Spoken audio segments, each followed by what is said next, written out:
حضرت شیخ الاسلام بانی جامعہ نظامی کی اصلاحی و تجدیدی خدمات الحمد للہ رب العالمین والصلاۃ والسلام علی سید الانبیاء والمرسلین وعلی آلہ الطیبین الطاہرین وصحبہ الاکرمین آجومنو والا من آہبلاہم واتباہم بے حسان الیہ یوم الدھانو آئمیہ باؤتو فلاؤسو بیلیہ من الشیطان الرحیم بسم اللہ الرحمن الرحیم ولیزن یبلغن رسالت الیہ وخوشنا ولا یخوشن آہدہ الیہ وکفا بیلیہ حسیبہ میاکلہ المہمیدون آبا آہدہ منو رجالکم ولکنو رسول الیہ وخاتمی الانبیاء وکلہ الیہ بکل شیء علیمہ صدقی الیہ والعظیم برادران اسلام۔ اللہ سبحانہ و تعالیٰ نے اپنے حبیب کریم صلی اللہ علیہ وآلہ وسلم کو تمام نبیوں کا سردار بنا کر اس دنیائے رنگ و بو میں جلوہ گر فرمایا، آپ ہی کی مبارک ہستی کو ختم نبوت کا تاج پہنایا۔ اب کوئی نبی و رسول آنے والے نہیں، آپ ہی کی رسالت و نبوت قائم رہے گی۔ اللہ تعالیٰ دین اسلام کی تبلیغ و تجدید کے لیے، احکام دین کو پھیلانے اور سنتوں کو زندہ کرنے کے لیے حضور اکرم صلی اللہ علیہ وآلہ وسلم کی امت میں ایسے علماء ربانیین و داعیان اسلام پیدا فرماتا رہا جنہوں نے اسلامی تعلیمات عام کیں۔ اس نے ایسے نفس قدسی کو توفیق خیر بخشی جو تبلیغ اسلام اور اشاعت دین کی راہ میں نہ بادشاہ سے ڈرتے ہیں، نہ لشکر و سپاہ سے کوئی مادی طاقت ان کے عزم مسم کو بدل نہیں سکتی، انہیں اللہ کے سوا کسی کا خوف نہیں رہتا۔ ایسے ہی پاک باز بندوں سے متعلق رب العالمین اپنے کلام مجید میں ارشاد علیزن یبلغن رسالت الیہ وخوشنا ولا یخوشن آہدہ الیہ وکفا بیلیہ حسیبہ میاکلہ المہمیدون آبا آہدہ منو رجالکم ولکنو رسول الیہ وخاتمی الانبیاء وکلہ الیہ بکل شیء علیمہ۔ یہ وہ لوگ ہیں جو اللہ کے پیغامات پہنچاتے ہیں اور اس سے ڈرتے ہیں اور اللہ کے سوا کسی سے نہیں ڈرتے، اور اللہ حساب لینے والا کافی ہے۔ حضرت محمد صلی اللہ علیہ وآلہ وسلم تمہارے مردوں میں سے کسی کے والد نہیں، بلکہ وہ اللہ کے رسول اور خاتم النبیین ہیں، اور اللہ تعالیٰ ہر چیز کو خوب جاننے والا ہے۔ سورۃ الاحزاب 40/39۔ ان دو آیات شریفہ میں اللہ تعالیٰ نے حضور اکرم صلی اللہ علیہ وآلہ وسلم کی شان کا اظہار فرمایا کہ آپ اس کے عظمت والے رسول ہیں اور خاتم الانبیاء والمرسلین ہیں، اور اپنے محبوب بندوں کا بھی ذکر فرمایا، ان کے جذبہ ایمانی اور دینی حمید کو آشکار فرمایا اور ان کی تبلیغی فکر کو اجاگر فرمایا کہ وہ اللہ سبحانہ وتعالی کے پیغام کو بندوں تک بخوبی پہنچایا کرتے ہیں، اور وہ اللہ رب العزت کے علاوہ کسی سے خوف نہیں کھاتے۔ پیغام الہی عام کرنے سے متعلق کوئی چیز ان کے لیے رکاوٹ نہیں بنتی۔ انہی مبارک ہستیوں میں حضرت شیخ الاسلام عارف باللہ امام ابو البرکات حافظ محمد انوار اللہ فاروقی بانی جامعہ نظامی علیہ الرحمہ والرضوان کی ایک عظیم شخصیت ہے۔ اللہ سبحانہ و تعالیٰ نے آپ کو دینی و دنیوی فوقیت و بصیرت سے نوازا، علمی و عرفانی سیادت و قیادت عطا فرمائی، اور سماجی و معاشرتی مصلحت و فراست سے بہرہ فرمایا۔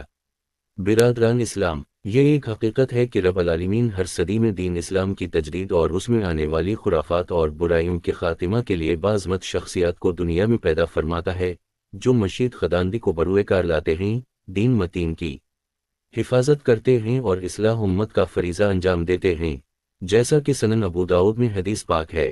ان ابی ہریرہ فیما اعلم، حضرت ابو ہریرہ رضی اللہ تعالیٰ عنہ روایت ان رسول اللہ صلی اللہ علیہ فرماتے ہیں، جہاں تک میں جانتا ہوں حضرت علیہ وسلم قالا ان الیاء رسول اکرم صلی اللہ علیہ وآلہ وسلم نے ارشاد فرمایا، یبو اصل العام تیلا راؤس، بے شک اللہ تعالیٰ ہر صدی کی ابتدا میں ایک کل میاتس دین تمن یوجد اللہ ہستی کو اس امت کے لیے بھیجتا ہے جو اس کے دنہا لیے اس کے دین کی تجدید کرتے ہیں۔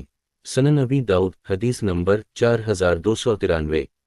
حضرت شیخ الاسلام کی ساری زندگی اس حدیث شریف کی مکمل مصداق ہے کی ہے۔ آپ نے اپنی ساری زندگی مذہب اسلام میں آنے والی بدعت و منکرات مٹانے کی خاطر گزاری اور اپنے شب و روز قوم و ملت کی رشد و ہدایت کے لیے وقف فرما دائے۔ خاص طور پر اہل دکن آپ کی ہمہ جہت شخصیت کے مرہون منت ہیں۔ حضرت شیخ الاسلام بانی جامعہ نظامی علیہ الرحمہ نے علمی و دینی عملی و اصلاحی، قومی و ملی اور سماجی و سیاسی ہر میدان میں اور ہر سطح پر کارہائے نمایاں سر انجام دے ہیں، اور آج اہل دکن کی زندگی کہ ہر شعبہ میں جو خیر و بھلائی نظر آتی ہے وہ سیدھی شیخ الاسلام بانی جامعہ نظامی علیہ الرحیم کا فیضان ہے۔ حضرت شیخ الاسلام بانی جامعہ نظامی علیہ الرحمہ کی ولادت 4 ربیع الثانی 1264 دوچشمہ ناندیڑ ریاست مہاراشٹر میں ہوئی۔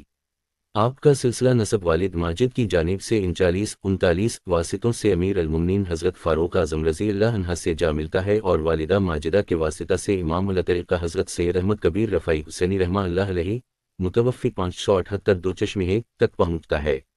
افغانستان کے علاقہ سے تشریف لانے والے آپ کے جد کریم حضرت شہاب الدین فروخ شاہ قابلی علیہ الرحمہ ہیں۔ یہ وہ ہستی ہیں جن کی علم حضرت فرید الدین گنج شکر علیہ الرحمہ اور امام ربانی مجدد الف ثانی علیہ الرحمہ متوفی 1034 دو چشمی ہے جیسی جلیل القدر ہستیاں پیدا ہوئیں۔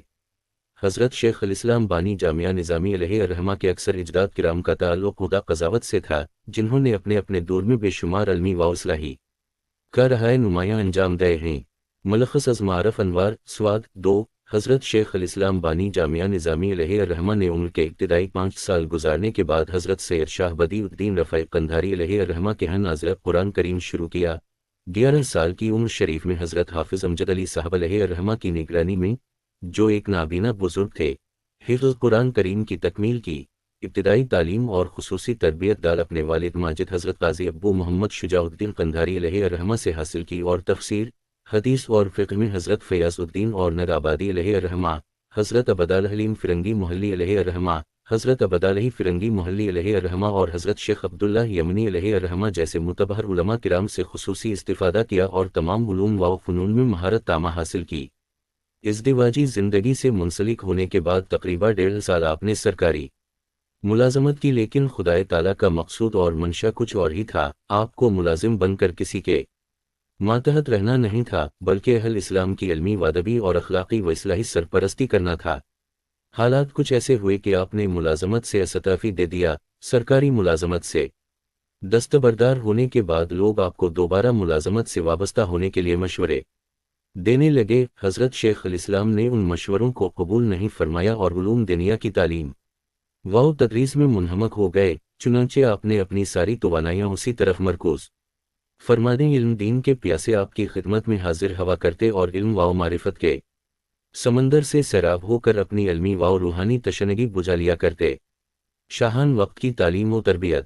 بہت جلد آپ کی بہتر تدریس اور عمدہ تربیت کا شعلہ ہو گیا اور سلطنت آصفی کے چھٹے فرمانروا نواب میر محبوب علی خان کی تعلیم و تربیت کے لیے آپ کو منتخب کیا گیا۔ جب حضرت شیخ الاسلام نے شاہی فرمان ملاحظہ فرمایا تو آپ نے اسے قبول نہیں کیا اور فرمایا کہ قومی خدمت بادشاہوں کی خدمت سے کہیں زیادہ بہتر ہے، پس میں اس کو قبول نہیں کر سکتا۔ لیکن حضرت مولانا مسیح الزمان علیہ الرحمہ نے جو اس وقت محبوب علی پاشا کی تعلیم و تربیت پر مامور تھے، حضرت شیخ الاسلام سے اس ذمہ داری کو انجام دینے کی خواہش کی اور اس معزز عہدہ کو قبول کرنے کی مسلسل گزارش کی۔ بالآخر آپ نے یہ عہدہ قبول فرما لیا۔ برادران اسلام، اللہ تعالیٰ کو منظور تھا کہ آپ اصلاح امت کے ساتھ شاہان وقت کی تعلیم و تربیت بھی فرمائیں، چونکہ حضرت شیخ الاسلام کی فکر ہمیشہ یہی رہتی تھی کہ امت کی صلاح و فلاح کا بیڑا اٹھایا جائے۔ حضرت شیخ الاسلام نے عہدہ کو اس لیے بھی قبول فرما لیا کہ شاہان وقت کی اصلاح ہو جائے تو عوام کی اصلاح بآسانی ممکن ہے۔ اگر شاہوں کی صحیح طور پر تربیت ہو جائے تو جس طرح چاہے قوم کے دھارے کو دنیوی ترقی اور دینی تہذیب کے ماحول سے ملایا جا سکتا ہے۔ چنانچہ یہ سلسلہ بلا انقطاع جاری رہا۔ محبوب علی پاشا کے بعد ان کے شہزادہ نواب میر عثمان علی خان نے اور ان کے دونوں شہزادوں نواب میر حمایت علی خان اعظم جاں بہادر اور نواب میر شجاعت علی خان معظم جاں بہادر نے حضرت شیخ الاسلام علیہ الرحمہ کے سامنے زانوئے تلمذ طے کیا۔ اسفار حرمین شریفین بیک نظر۔ حضرت شیخ الاسلام رحمہ اللہ علیہ نے 4 مرتبہ حرمین شریفین کا سفر فرمایا۔ پہلا سفر حجاز۔ حضرت شیخ الاسلام نے 1294 دو چشمہ میں پہلا سفر حجاز فرمایا اور اس سفر میں اعزا و احباب کی ایک کثیر جماعت آپ کے ساتھ تھی۔ اس موقع پر آپ نے شیخ المشاخ حضرت حاجی امداد اللہ مہاجر مکی رحمہ اللہ علیہ کے دست حق پرست پر بیعت کی اور بلہ طلب خرقہ خلافت سے سرفراز ہوئے۔ دوسرا سفر، شیخ الاسلام نے حرم کعبہ میں عہد کیا تھا کہ ہر 5 سال میں ایک بار یہاں حاضر ہوا کروں گا۔ اس کی پابندی میں 1301 دو چشمہ میں پھر حج کا عزم فرمایا۔ فراغ حج کے بعد جب مدینہ طیبہ تشریف لے گئے تو دیار رسول صلی اللہ علیہ وآلہ وسلم کی محبت نے وطن کی یاد بھلا دی۔ تیسرا سفر 1305 دو چشمہ میں اس عزم کے ساتھ کیا کہ مدینہ طیبہ میں ہی سکونت اختیار کریں۔ اس سفر میں آپ سعادت حج سے مشرف ہونے کے بعد مدینہ منورہ میں قیام فرما ہوئے اور 3 سال مسلسل بارگاہ رسالت میں حاضر رہے۔ مدینہ طیبہ میں تیسرے سفر کے موقع پر 3 سالہ قیام کے دوران آپ نے اپنی مایہ ناز کتاب انوار احمدی تصنیف فرمائی، جس میں آپ نے رسول کریم صلی اللہ علیہ وسلم کی عظمت و فضیلت پر روح پرور مضامین تحریر فرمائے۔ اس کتاب کی ترتیب سے متعلق خود حضرت شیخ الاسلام علیہ الرحمہ رقم طراز ہیں۔ جس زمانہ میں کہ عقائد دارین نے بنظر کمال بندہ پروری اس ناچیز کی حضوری افضل البلاد مدینہ طیبہ زادہ اللہ شرفہ میں منظور فرمائی تھی، چند روز ایسے گزرے کہ کوئی کام درس و تدریس وغیرہ کا متعلق نہ رہا، چونکہ نفس ناطقہ بریکار نہیں رہتا۔ یہ بات دل میں آئی کہ چند مضامین میلاد شریف و فضائل و معجزات سرور عالم صلی اللہ علیہ وسلم کے کتب احادیث وسیر سے منتخب کر کے منظوم کیے جائیں۔ ہر چند فن شاعری میں نہ کسی سے تلمذ ہے، نہ مہارت، نہ اہل ہند کے محاورات سے واقفیت، مگر صرف اس لحاظ سے کہ یہ خدمت طالبہ مناسب مقام ہے، اور تعجب نہیں کہ اہل اسلام کو اس سے کچھ فائدہ بھی حاصل ہو۔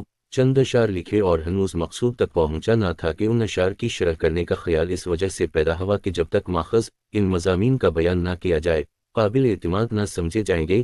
چنانچہ اسی مدت حضوری میں چند اشعار کی شرح لکھی گئی تھی۔ مقدمہ انوار احمدی۔ حضرت شیخ الاسلام حیدر آباد دکن سے ہجرت فرما کرتا دم زیست مدینہ منورہ میں قیام کے ارادہ سے حاضر ہو چکے تھے، لیکن ہمایوں کی بارگاہ نبوی سے آپ کو سرزمین دکن واپسی کا حکم ملا۔ آپ کو یہ فکر ہوئی کہ میں ہجر یار سے بیقرار ہو کر مدینہ طیبہ حاضر